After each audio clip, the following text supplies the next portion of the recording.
Ayahuasca I did, and I've done it a bunch of times now. That was, I'm not even going to front, that I was an atheist, and I took ayahuasca, and I am no longer an atheist. Explain. I need to hear more of this story, Neil. Wow. You didn't This tell me this. is a big one. Like, this is almost like, wow. Can't talk about it on the radio. It is a God hack. Wow. In my experience, it is a God hack. So you saw God, or you heard him? Here's what, okay. There was a point where, you know the end of Raiders of the Lost Ark, the movie, where before their faces melt, when the angels are flying around? I basically was like, oh, this is that. Wow. I'm experiencing a connection to the central beam. It was wild. See, I'm into that. If I'm going to do plant-based medicine, I want to feel those kind of spiritual It's connections. the most profound experience I've ever had. And you have to have a shaman there, right? You gotta have a shaman. It just made me realize, like, oh yeah, okay, this is just the world that you're living in is like a thin veneer over this gigantic, impossible realm of souls and of love and expectation and understanding and information, and that's what the universe is made of, and that you're sort of trapped in this very strange, rudimentary, tactile existence where you can pick things up and put them on scales and you can measure things with a ruler, but the rest of the universe is not made of that stuff. There's dimensions that you can't travel to with your feet and with a car and with a plane. Like, there's portals that you go through, and these portals are chemical portals, and your brain literally is wired for these. So it might be the portal to the afterlife. Two-time Stanley Cup champion Daniel Carcillo is on a mission to find a cure for what ails him and save his own life. The big switch was sitting in my truck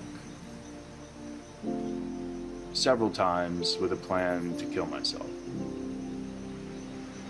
Actually thinking through how to do it. Just a few short years ago, Daniel Carcillo was on top of the world, or so it seemed. He was a wealthy and successful athlete with a beautiful family, outwardly the picture of success. What don't we see in that photograph?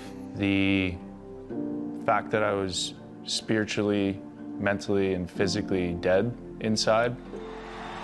For Carcillo, the spoils of victory had come at a cost. Over a long career in the NHL, he'd fought his way to the top, literally, destroying so many opponents that he'd earned the nickname Car Bomb. One writer said that you don't get a nickname like Car Bomb by giving out hugs. No. How do you get it? By just being a psycho on and off the ice and being totally unpredictable. But the fighting and the collisions took a devastating toll on Carcillo's brain. How many diagnosed concussions? 7. How many undiagnosed? A lot. Hundreds, maybe. I was dealing with things like light sensitivity, slurred speech, headaches, head pressure, insomnia, impulse control issues, short-term memory loss, long-term memory loss, concentration issues, like really bad things. And I had this image of myself that I was such a loser. Carcillo says he tried everything to cure his broken mind, from conventional medicine to experimental therapies to psychotherapy. But nothing worked. That's when a friend told him about one last possible solution, which is how Carcillo wound up here, thousands of miles from home, deep in the Peruvian jungle. I'm just trying to look for more peace of mind, less suffering. Carcillo hoped to find salvation in these boiling pots, brewing up a cocktail of a potent drug, one so powerful that it's banned across most of the world. The drug is called ayahuasca. Carcillo was under its spell for 4 hours, during which time he felt he experienced a reunion with his long-dead grandparents. It was the most amazing experience. Grandparents came to me. Unbelievable. And And when the trip was over, Carcillo says he was a changed man, cured, he says, of all that ailed him. Little to no anxiety or depression, and all of those other things that I described, light sensitivity, slurred speech, headaches, head pressure, short-term, long-term memory loss, concentration issues, insomnia.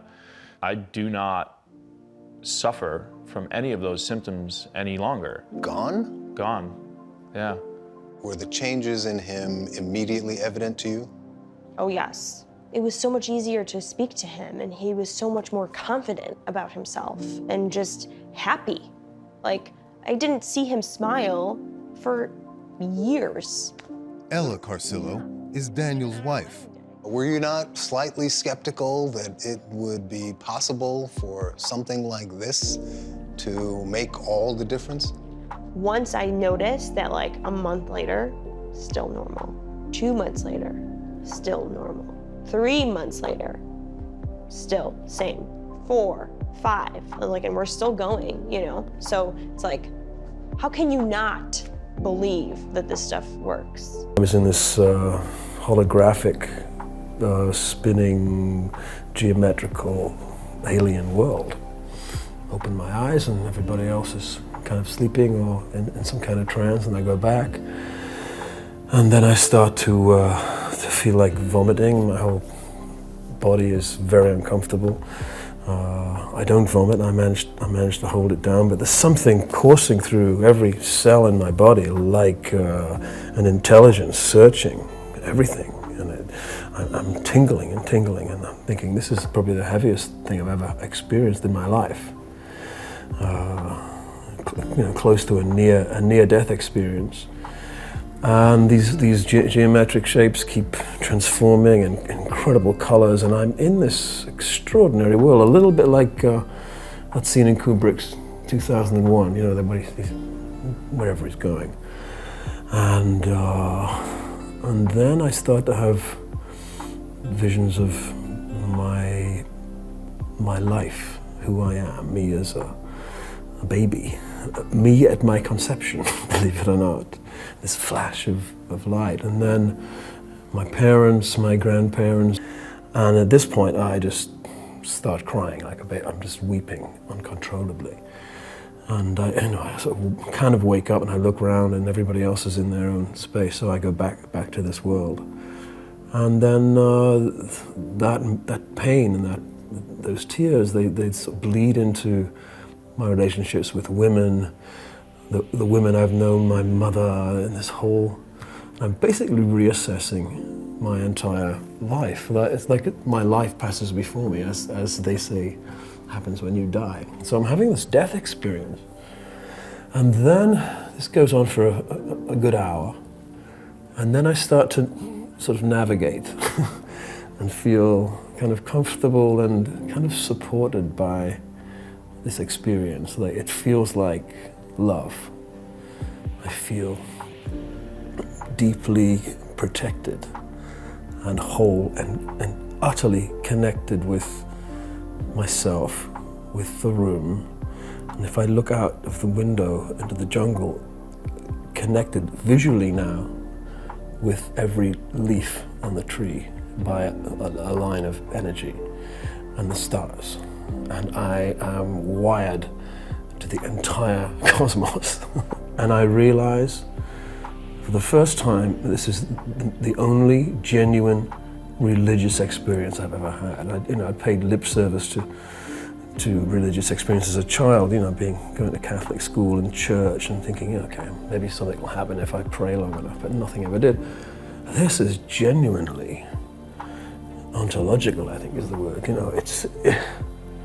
It's absolutely astounding. I'm amazed by what's happening in my mind, and it's given me this place in my mind where I realize that we are actually eternal.